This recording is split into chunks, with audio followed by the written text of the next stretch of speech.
Now we are going to discuss special items in NPO.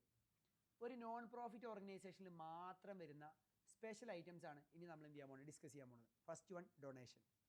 എന്താ donation എന്ന് പറഞ്ഞാൽ charitable ഓർഗനൈസേഷനും മറ്റൊക്കെ കിട്ടുന്ന ഒരു സാധനം എന്ന് പറഞ്ഞാൽ എന്താണ്, ഡൊണേഷനാണ് അല്ലേ. ഡൊണേഷൻ ജനറൽ പർപ്പസിന്, ജനറൽ ഡൊണേഷൻസ് അല്ലെങ്കിൽ റണ്ണിങ് ഇതിൽ ജനറലായിട്ട് കിട്ടുന്ന ഡൊണേഷൻസ് ഒക്കെ നമ്മൾ എന്താ ചെയ്യുക, സാധാരണ നമ്മൾ എന്തായിട്ട് കാണിക്കുക ഡൊണേഷൻ എന്ന് പറഞ്ഞാൽ, ഡൊണേഷൻ നമ്മൾ എന്താ കാണിക്കാറ്, നമ്മൾ ഇൻകം ആയിട്ടാണ് കാണിക്കുക. ഇൻകം അനുസരിച്ചുള്ള എന്തായിട്ട് കാണിക്കുക, ഇൻകം ആയിട്ടാണ് കാണിക്കുക. അപ്പോൾ നമ്മളെ പള്ളി, ചേർച്ച്, അമ്പലം അങ്ങനെയൊക്കെ സാധനങ്ങൾ വർഷത്തിലൊരിക്കലും അല്ലെങ്കിൽ വർഷത്തിലൊരിക്കലല്ല, അവരിപ്പോൾ ഒരു ഫോർ എക്സാമ്പിൾ അവരിപ്പോൾ ഒരു എന്താ പറയുക, അവർ ഡൊണേഷൻ വാങ്ങി എന്തിന്, ഒരു ബിൽഡിംഗ് ഉണ്ടാക്കാൻ. അപ്പോൾ ആ ഡൊണേഷൻ എന്താണ്, റണ്ണിങ് സ്റ്റേജിൽ ജനറൽ ഡൊണേഷൻ ആണോ അതോ ഒരു വിത്ത് എ പർപ്പസ് ഉള്ള ഡൊണേഷൻ ആണോ, with a purpose, short term purpose അല്ല, ഏത് പർപ്പസാണ്, ലോങ് ടേം പർപ്പസ്, ബിൽഡിംഗ് ഉണ്ടാക്കുക എന്നുള്ള ലെവലാണ് ഡൊണേഷൻ തന്നെ. അങ്ങനെ ഡൊണേഷൻ തന്നു കഴിഞ്ഞാൽ അത് റവന്യൂ റെസിപ്റ്റ് ആണോ ക്യാപിറ്റൽ റെസിപ്റ്റ് ആണോ, ക്യാപിറ്റൽ റെസിപ്റ്റ് ആണ്. ഏതാണ്, ക്യാപിറ്റൽ റെസിപ്റ്റ് ആണ്. അത് നമ്മൾ എവിടെ എടുക്കാൻ പാടില്ല, IR ഇൻകം അനുസരിച്ചിട്ട് എടുക്കാൻ പാടില്ല. ആ ഡൊണേഷൻ നമ്മൾ എന്താ ചെയ്യുക, ബാലൻസ് ഷീറ്റിൽ ക്യാപിറ്റൽ ഫണ്ട്, നമ്മൾ നോൺ പ്രോഫിറ്റ് ഓർഗനൈസേഷൻ്റെ ക്യാപിറ്റൽ ഫണ്ട് എന്നാട്ടോ പറയുക, ആ ക്യാപിറ്റൽ ഫണ്ടിലോട്ട് ആഡ് ചെയ്യുകയാണ് ചെയ്യുക. ക്യാപിറ്റൽ ഫണ്ടിലോട്ട് ആഡ് ചെയ്യുകയാണ് ചെയ്യുക. ക്യാപിറ്റൽ ഫണ്ടിലോട്ട് നമ്മൾ ആഡ് ചെയ്യുകയാണ് ചെയ്യുക. അപ്പോൾ ഡൊണേഷൻ വിത്ത് എ പർപ്പസ് ഉണ്ടാവാം, വിത്തൗട്ട് ജനറൽ ഡൊണേഷൻസ് ഒക്കെ നമ്മൾ റവന്യൂ റെസിപ്റ്റ് ആയിട്ട് ട്രീറ്റും. അതുപോലെ തന്നെ ക്യാപിറ്റൽ നേച്ചർ ഡൊണേഷൻസ് ഒക്കെ നമ്മൾ ക്യാപിറ്റൽ ഫണ്ടിലോട്ട് ആഡ് ചെയ്യുകയാണ് ചെയ്യുക കേട്ടോ. Then entrance fee. എന്താ എൻട്രൻസ് ഫീ പറഞ്ഞാൽ, ഇപ്പോൾ ജിമ്മിലൊക്കെ നമ്മൾ ആദ്യം ജോയിൻ ചെയ്യുമ്പോൾ 2 ഫീസ് അടക്കണം. ഒന്ന് എൻട്രൻസ് ഫീ, ഒന്ന് മന്ത്ലി ഫീ. പിന്നെ പല ജിമ്മിലൊക്കെ ഇപ്പോൾ കൊച്ചിയിലും അവിടെ ഇവിടെയൊക്കെ ഫുള്ള് പാക്കേജൊക്കെ കാരണം അല്ലേ, മറ്റേ ബൾക്ക്, മറ്റേ വേറെ ഓരോ മറ്റേ ഫിറ്റ്നസ് ആണെങ്കിൽ പിന്നെ ബൾക്കിംഗ് ആണെങ്കിൽ അങ്ങനെ ഓരോ എന്തൊക്കെയാണ്. അപ്പോൾ ഞാൻ പറഞ്ഞ സാധാരണ നാട്ടുമ്പുറത്തെ ജിമ്മിലൊക്കെ പോകുമ്പോൾ 2 ഫീസ് അടക്കണം. ഒന്ന് ഏത്, എൻട്രൻസ് ഫീ. പിന്നെ ഏത്, നിങ്ങൾ CA ക്വാളിഫൈ ചെയ്താലും നിങ്ങൾ 2 ഫീസ് അടക്കണം. ഒന്ന് എൻട്രൻസ് ഫീ, ഒന്ന് മെമ്പർഷിപ്പ് ഫീ. മെമ്പർഷിപ്പ് ഫീ എല്ലാ വർഷവും അടക്കണം. എൻട്രൻസ് ഫീ എത്ര തവണ അടിച്ചാൽ മതി, ഒറ്റ തവണ. അപ്പോൾ ഈ എൻട്രൻസ് ഫീ നമ്മളെ നോൺ പ്രോഫിറ്റ് ഓർഗനൈസേഷന് റെസീപ്റ്റ് ആണോ പേയ്മെൻ്റ് ആണോ, റെസിപ്റ്റ് ആണ്. റെസീപ്റ്റ് ആണോ പേയ്മെൻ്റ് ആണോ, റെസിപ്റ്റ്. അപ്പോൾ അത് ഏത് റെസിപ്റ്റാണ്, ക്യാപിറ്റൽ റെസിപ്റ്റാ റവന്യൂ റെസിപ്റ്റാ. നിങ്ങൾ എൻട്രൻസ് ഫീ അടിച്ചാൽ നിങ്ങളെ കാലാകാലം അഡ്മിറ്റ് ചെയ്യണ്ടേ. അപ്പോൾ അതിൻ്റെ ഇമ്പാക്ട് ലോങ് ടേമാ ഷോർട്ട് ടേമാ, ലോങ് ടേം. ആ ഒരു പെർസ്പെക്റ്റീവിൽ ഇത് ഏതാണ്, ക്യാപിറ്റൽ റെസിപ്റ്റ് ആണ്. പക്ഷേ ഒരു പൈസേനെ സംബന്ധിച്ചോളം ഈ വർഷം കുറേ മണ്ടന്മാർ എന്തായി, മറ്റേ എൻട്രൻസ് ഫീ അടിച്ചു, അടുത്ത കൊല്ലം കുറേ മണ്ടന്മാർ എൻട്രൻസ് ഫീ അടിച്ചു. അപ്പോൾ കുറേ എല്ലാ വർഷങ്ങളും ഇങ്ങനെ എല്ലാ വർഷവും എൻട്രൻസ് ഫീ വരെ കിട്ടൂലേ. ജിമ്മിലെ ചേട്ടൻ എല്ലാ ന്യൂ ഇയറിലും കുറേ എൻട്രൻസ് ഫീ കിട്ടും. ശരിയല്ലേ, കുറേ ആൾക്കാർ പുതിയത് വരും, കുറേ ഷൂസ് പഴയത് കിട്ടും. അപ്പോൾ ഞാൻ പറഞ്ഞ കേസ് എന്ന് വെച്ചാൽ ആ പെർസ്പെക്റ്റീവിൽ നോക്കുകയാണെങ്കിൽ ഇതെന്താണ്, ഒരു റിക്കറിംഗ് ആണ്. അപ്പോൾ അത് റവന്യൂ റെസിപ്റ്റാ ക്യാപിറ്റൽ റെസിപ്റ്റാ, റവന്യൂ റെസിപ്റ്റ് ആണ്. അപ്പോൾ ശരിക്കും പറഞ്ഞാൽ അവരുടെ നോൺ പ്രോഫിറ്റ് ഓർഗനൈസേഷൻ അവരെ ബൈലോല് അവർ പറയും ഇതിനെങ്ങനെയാണ് ട്രീറ്റ്മെൻറ്റ് ചെയ്യേണ്ടതെന്നുള്ളത്. നിങ്ങൾ എക്സാമിനേഷൻ പോയിന്റ് ഓഫ് വ്യൂ പറയുകയാണെങ്കിൽ നിങ്ങളോട് ക്വസ്റ്റ്യനിൽ പറയും ഇതെങ്ങനെയാണ് ചെയ്യേണ്ടതെന്നുള്ളത്. ആ ഒരു ലെവലിൽ നിങ്ങൾ ചെയ്താൽ മതി കേട്ടോ. ഇനി നെക്സ്റ്റ് വണ്ണാണ് ലൈഫ് മെമ്പർഷിപ്പ് ഫീ. എന്താ ഈ ലൈഫ് മെമ്പർഷിപ്പ് ഫീ പറഞ്ഞാൽ, ലൈഫ് മെമ്പർഷിപ്പ് ഫീ എന്താ, one time payment. Life membership, life time membership എന്നൊക്കെ പറയില്ലേ. അപ്പോൾ നമ്മളൊരു ക്ലബ്ബാണ്, വെറുതെ ചുമ്മാ മറ്റെന്താ പറയുക, വെള്ളം അടിച്ച് ഓഫ് ആവാല്ല അല്ലെങ്കിൽ ചീട്ട് കളിക്കാല്ല ക്ലബ്ബാണ്. ഓക്കെ, അപ്പോൾ ആ ക്ലബ്ബിൽ നിങ്ങളിപ്പോൾ എന്താ പറയുക, നിങ്ങളിപ്പോൾ there is a club called Tindu club. അപ്പോൾ ടിൻഡു ക്ലബ്ബിൽ പോയിട്ട് പാർത്ഥിവ് 40ാമത്തെ വയസ്സിൽ 40,000 രൂപ എടുത്തിട്ട് എന്ത് ചെയ്തു, ക്ലബ്ബിൽ മെമ്പർഷിപ്പ് എടുത്തു. എന്ത് മെമ്പർഷിപ്പ്, ലൈഫ് മെമ്പർഷിപ്പ്. അപ്പോൾ പാർത്ഥിവ് കൊടുത്ത പൈസ എത്ര, 40,000. പാർത്ഥിവിൻ്റെ വയസ്സ് എത്ര, 40. അപ്പോൾ ഈ 40 വയസ്സായ പാർത്ഥിവ് ഇവിടെ വന്നിട്ട് മെമ്പർഷിപ്പ് എടുത്തു. അപ്പോൾ നാളെ തന്നെ തട്ടിപ്പോണെങ്കിൽ പ്രശ്നമല്ല. പക്ഷേ 100 വയസ്സ് വരെ ജീവിച്ചാലോ, അത്രയും 60 വയസ്സ് വരെ എന്ത് ചെയ്യണം, 60 വർഷം എന്ത് ചെയ്യണം, ഇവനെ സഹിക്കണം. അല്ലേ, ഇവൻ അവിടെ ഒന്ന് വെള്ളടിക്കും, അതുപോലെ തന്നെ ഇവൻ അവിടെ വന്നിട്ട് ചീട്ട് കളിക്കും, ഇവൻ അവിടെ വന്നിട്ട് എന്താ വെച്ചാൽ ചെയ്യും. അപ്പോൾ ഈ ലൈഫ് മെമ്പർഷിപ്പ് ഫീ എന്താണ്, അപ്പോൾ ലോങ് ടേം ഇമ്പാക്റ്റാ ഷോർട്ട് ടേം ഇമ്പാക്റ്റാ, ലോങ് ടേം ഇമ്പാക്റ്റ്. ഏത് ഇമ്പാക്റ്റ് ആണ്, ലോങ് ടേം ഇമ്പാക്റ്റ്, ഒരു സംശയമില്ല. അപ്പോൾ ഇത് ക്യാപിറ്റൽ റെസിപ്റ്റാ റവന്യൂ റെസിപ്റ്റാ, ക്യാപിറ്റൽ റെസിപ്റ്റാ റവന്യൂ റെസിപ്റ്റാ, ക്യാപിറ്റൽ റെസിപ്റ്റ്. ക്യാപിറ്റൽ റെസിപ്റ്റ് അല്ലേ. അപ്പോൾ ഇമാജിൻ ഇതിൽ വേറൊരു പ്രശ്നമുണ്ട്. ഇത് ക്യാപിറ്റൽ റെസിപ്റ്റ് ആവുന്ന സമയത്ത് നമ്മൾ എന്ത് ചെയ്യും, നമ്മളത് ക്യാപിറ്റൽ ഫണ്ടിലോട്ട് ആഡ് ചെയ്യും. എന്ന് പറഞ്ഞാൽ ക്യാപിറ്റൽ റെസിപ്റ്റ് ആകുമ്പോൾ എവിടെ കൊണ്ടുവരാൻ പാടില്ല, ഇൻകം ആൻഡ് എക്സ്പെൻസ് അക്കൗണ്ടിൽ കൊണ്ടുവരാൻ പാടില്ല. എന്നിട്ട് ഉദാഹരണം പറഞ്ഞാൽ മറ്റേ പാർത്ഥിവ് വന്നിട്ട് ഒരു 80ാമത്തെ വയസ്സിൽ ഇവൻ ചുമരമ കയറി. മനസ്സിലായില്ലേ. അപ്പോൾ ഇവൻ എത്ര വർഷം ക്ലബ്ബിൽ വന്നു, 40 വർഷം. ഓക്കെ, അപ്പോൾ ഇവൻ്റെ പൈസ എപ്പോഴും ക്യാപിറ്റൽ ഫണ്ടിൽ കിടക്കല്ലേ. അപ്പോൾ ആ പൈസ എന്താ ചെയ്യും, നമ്മൾ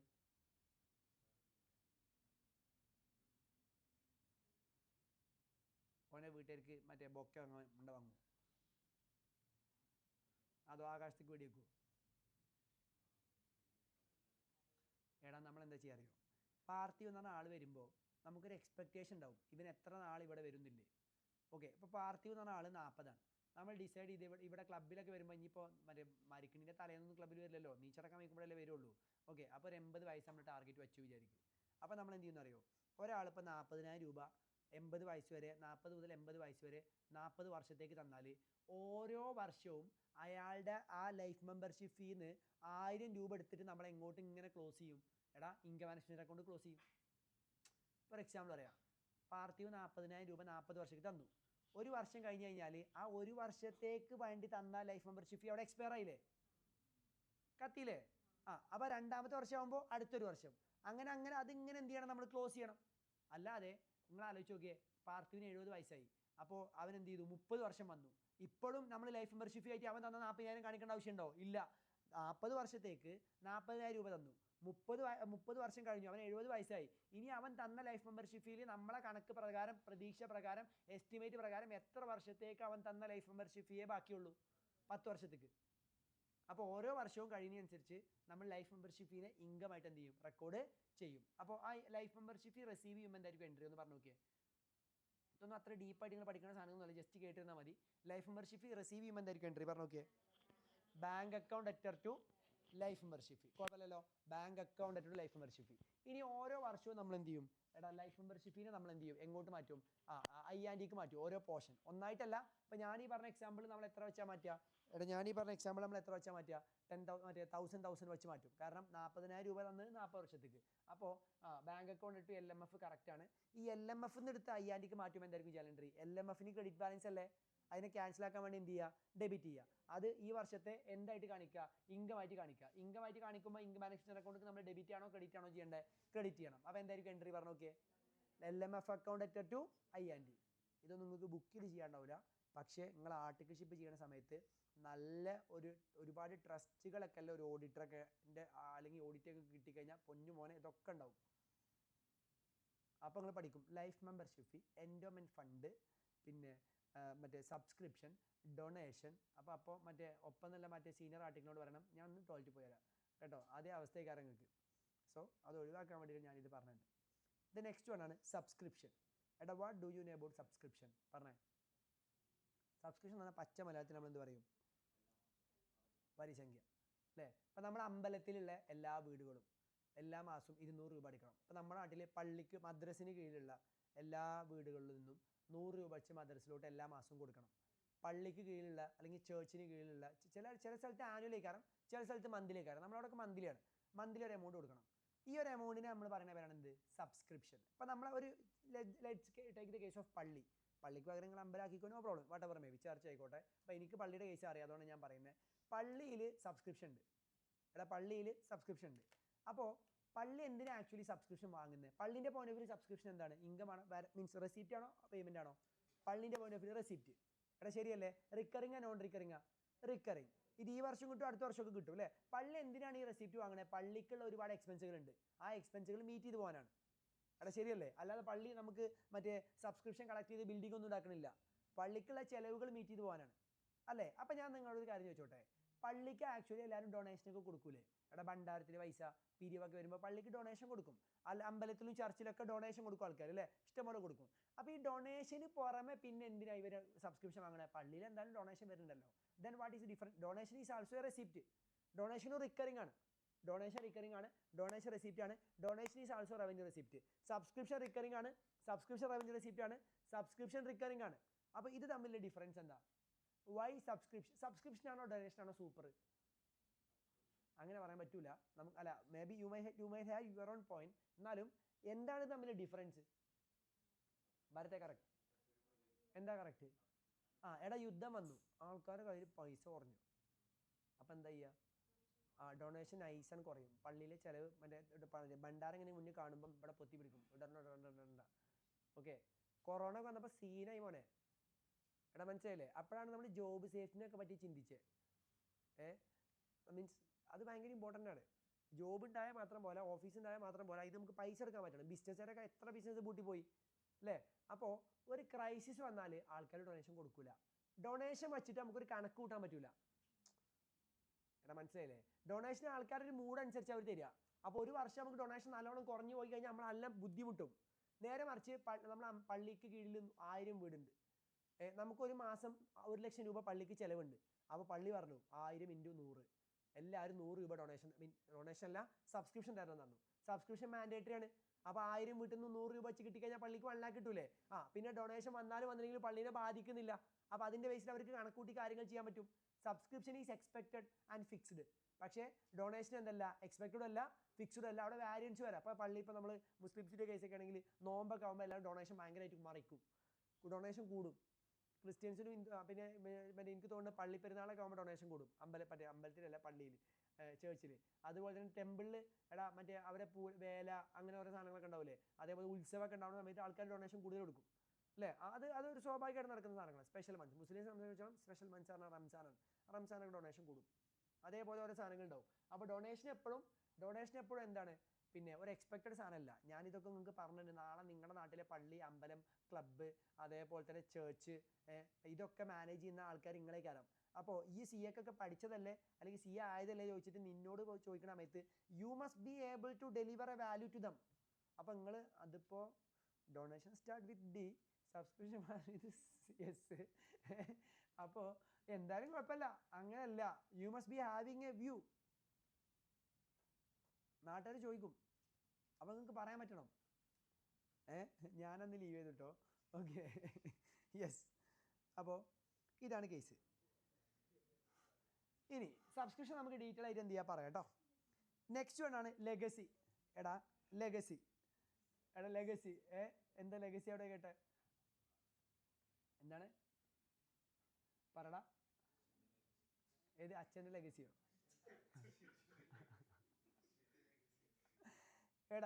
ലെഗസി എന്താ വെച്ചാൽ, ലെഗസി ഇസ് വാട്ട് ശ്രദ്ധിക്കുക. ആക്കെ പൈസയൊക്കെ കമ്മ്യൂണിറ്റി മുക്കും. ഇല്ലടാ, അങ്ങനെ ഒന്നും ഇല്ലടാ, നല്ല ആൾക്ക് ചെയ്യുന്ന ആൾക്കാരൊക്കെ ഉണ്ട് കേട്ടോ. I build this legacy. ഏത് ഫൗണ്ടേഷൻ ഒരു വട്ടം പൊട്ടിയതോ? Okay, yes. അപ്പോൾ ഇത്രയുള്ള സംഭവം. സംഭവം എന്താ വെച്ചാൽ, നമുക്ക്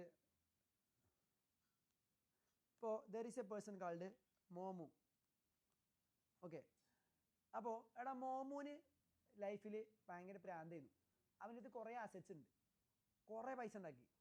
അപ്പോൾ ഒരു പ്രായം എത്തുമ്പോഴാണ് ഈ പൈസ കൊണ്ടൊന്നും അർത്ഥമല്ല, ഇത് വെറും പേപ്പർ കഷ്ണങ്ങളാണെന്ന് അവന് തോന്നുന്നത്. ഓക്കെ, അപ്പോൾ മോമു എന്താണ്, പിന്നെ ഇനി ഉടൻ മരിക്കും, ആ ഒരു മൂഡിലോട്ടൊക്കെ എന്താണ് ദെൻ പോവാണ്. അപ്പം മോമുവിന് തല തെറിച്ച 4 മക്കളുണ്ട്. ഓക്കെ, അപ്പോൾ ഈ 4 മക്കൾക്ക് ഇത് കൊടുക്കാനും മോമുവിന് താല്പര്യമില്ല. മക്കൾ സിനിമ സ്റ്റോറിയൊക്കെ ഉണ്ടാവും, ഇങ്ങനെ ഏതൊരു ചിൽഡ്രൻസ് പാർക്കോ എന്തൊക്കെയുണ്ട്. ഓക്കെ, ഒരു അലമ്പ് പടം കാണണ്ട. ഓക്കെ, അപ്പോൾ ഞാൻ പറഞ്ഞതെന്ന് വെച്ചാൽ മോമു എന്താ പറയുക, എന്ത് ചെയ്യുകയാണ്, മോമു ഈസ് പ്ലാനിങ് വാട്ട്. മോമു പ്ലാൻ ചെയ്യണത് എന്താ വെച്ചാൽ, മോമു പ്ലാൻ ചെയ്യണേ, മറ്റേ ഇവന്മാർക്ക് ആർക്കും ഇത് കൊടുക്കണ്ട. അപ്പോൾ മോമു അവനെ അറിയുന്ന ഒരു ട്രസ്റ്റാണ് വൈബ് ട്രസ്റ്റ്. ഓക്കെ, പ്രായമായ ആൾക്കാർക്ക് അവരുടെ മറ്റേ എന്താ പറയുക ഒഴിവുവേളയിൽ ആനന്ദം കണ്ടെത്താൻ വേണ്ടി അവരെ ഹെൽപ്പ് ചെയ്യുന്ന ട്രസ്റ്റാണ് വൈബ് ട്രസ്റ്റ്. ഓർഫനേജ് അല്ല, മറ്റേ ഓൾഡ് ഏജ് ഹോമൊക്കെ നടത്തുന്ന ഒരു ട്രസ്റ്റാണ്.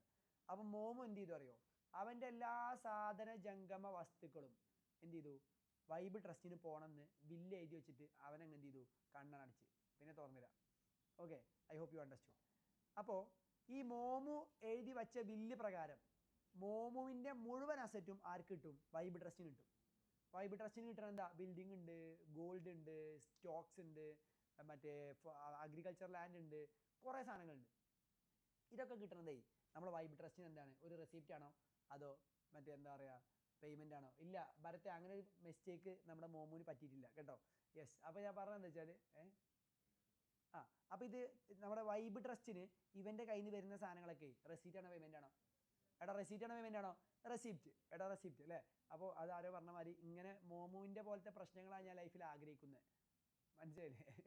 2000 കോടി വന്നിട്ട് ഇത് എന്തെങ്കിലും ചെയ്യാൻ പറ്റുന്ന അതല്ല, തിരിച്ച് ആർക്കട കൊടുക്കുക, ഇവൻ്റെ ആത്മാവിനോ അതോ കല്ലറി കൊണ്ടേക്ക്? അല്ല, ഇത് ഇപ്പം നമ്മളെ ആളുകളൊക്കെ മരിച്ചു കഴിഞ്ഞാൽ, ഇപ്പം നമ്മൾ ഇപ്പോൾ I tell you the example, ഇപ്പോൾ നമ്മൾ മുസ്ലിംസ് ഒക്കെ മരിച്ചു കഴിഞ്ഞാൽ, ഇപ്പോൾ മുസ്ലിം ലേഡീസൊക്കെ മരിച്ചെങ്കിൽ അവരുടെ കയ്യിൽ അവർ യൂസ് ചെയ്ത ഓർണമെൻറ്റ്സ് ഒക്കെ ഉണ്ടാവില്ലേ, ആ ഗോൾഡൊക്കെ ആയിരിക്കില്ലേ? ഇപ്പം അങ്ങനെയൊന്നും ഇല്ല കേട്ടോ, പണ്ട് അങ്ങനെയൊക്കെ ഉണ്ടായിരുന്നു, ഞാനൊക്കെ കൊച്ചിന്ന്. അപ്പോൾ ഈ ഗോൾഡൊക്കെ എന്ത് ചെയ്യും, ഈ ഗോൾഡ് മക്കൾക്കൊക്കെ യൂസ് ചെയ്യാനൊക്കെ ഒരു മടി ഇൻ ദ സെൻസ് അവരൊരു ആ അമ്മ കൂടെ ഉണ്ട് എന്നൊക്കെ അറിയാൻ വേണ്ടിയിട്ട് ഒരു എടുക്കാൻ ഒരു അതിൻ്റെ ഒരു നോട്ട് ചെയ്യാൻ വേണ്ടിയിട്ട് അവർ എന്തെങ്കിലുമൊക്കെ ഒന്ന് യൂസ് ചെയ്യുന്നല്ലാതെ ഫുൾ ഗോൾഡ് അവരൊക്കെ എടുത്ത് യൂസ് ചെയ്യാൻ പണ്ടൊന്നും ആൾക്കാർക്ക് അങ്ങനെ മനസ്സ് വരില്ല. അപ്പം ഇനി പൈസ ഉള്ള വീട്ടുകാരാണെങ്കിൽ പൈസ ഇല്ലാത്ത വീട്ടുകാരാണെങ്കിൽ അവർ ചെയ്യുന്നൊരു പരിപാടി എന്താ വെച്ചാൽ ആ ഗോൾഡൊക്കെ എടുത്ത് ആർക്ക് കൊടുക്കും? പള്ളിക്ക് കൊടുക്കും. പള്ളി അത് ഇട്ട് അടക്കാൻ പറ്റില്ലല്ലോ, അത് വിറ്റിട്ട് അവർ ക്യാഷ് ആക്കും. ഇപ്പം ഗോൾഡൊന്നും കൊടുക്കൂലേ, അത് പണ്ട്.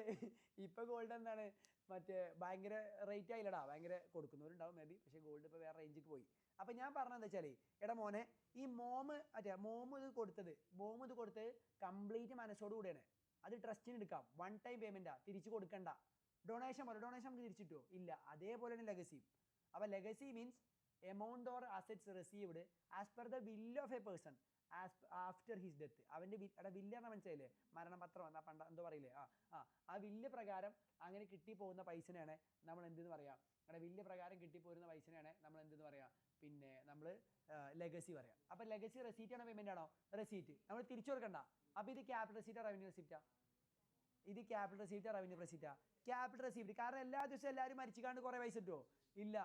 ഇത് റവന്യൂ റെസീപ്റ്റ് അല്ല, ക്യാപിറ്റൽ റെസീപ്റ്റ് ആണ്. പറഞ്ഞ ഡൗട്ട് എന്താ?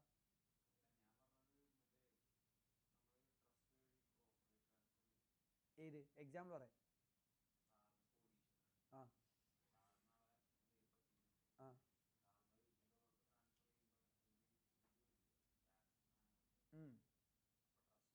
എടാ അത് പ്രൈവറ്റ് ട്രസ്റ്റ്. ആ ട്രസ്റ്റിൻ്റെ ഉദ്ദേശം എന്ന് പറഞ്ഞാൽ എന്തല്ല, യൂസ്ഫുൾ ഒബ്ജക്റ്റീവ് ഒന്നും ആയിരിക്കില്ല. അത് നമ്മുടെ വീട്ടിലത്തെ ആൾക്കാരുടെ ബെനിഫിറ്റിന് വേണ്ടി ക്രിയേറ്റ് ചെയ്യുന്ന ട്രസ്റ്റാണ്. മനസ്സിലായില്ലേ? അത് എൻ്റെ അല്ല, NPO അല്ല. മീൻസ് NPO ഒരു ഓർഗനൈസേഷൻ വരുന്നതല്ല. ഇനി അങ്ങനെയൊന്നും ചെയ്യാനും പറ്റില്ല. അങ്ങനെ ട്രാൻസ്ഫർ ചെയ്താൽ ആ ടാക്സ് സേവിങ് ആണ് നമ്മൾ ഉദ്ദേശിക്കുന്നത്. ടാക്സ് സേവ് ചെയ്യണമെങ്കിൽ ട്രസ്റ്റുകൾക്ക് എന്ത് വേണമെന്ന് ചോദിച്ചു കഴിഞ്ഞാൽ 12 ഇയർ രജിസ്ട്രേഷൻ എന്ന് പറഞ്ഞിട്ട് സാധനം വേണം. ഈ 12 ഇയർ രജിസ്ട്രേഷൻ എന്ന് പറഞ്ഞാൽ ചാരിറ്റബിൾ, അതുപോലെ തന്നെ മറ്റുള്ള സൊസൈറ്റിക്ക് യൂസ്ഫുൾ ആയിട്ടുള്ള എന്തെങ്കിലും ഒബ്ജക്റ്റീവ് ചെയ്യുന്ന ട്രസ്റ്റുകൾക്ക് 12 ഇയർ രജിസ്ട്രേഷൻ കൊടുക്കുള്ളൂ.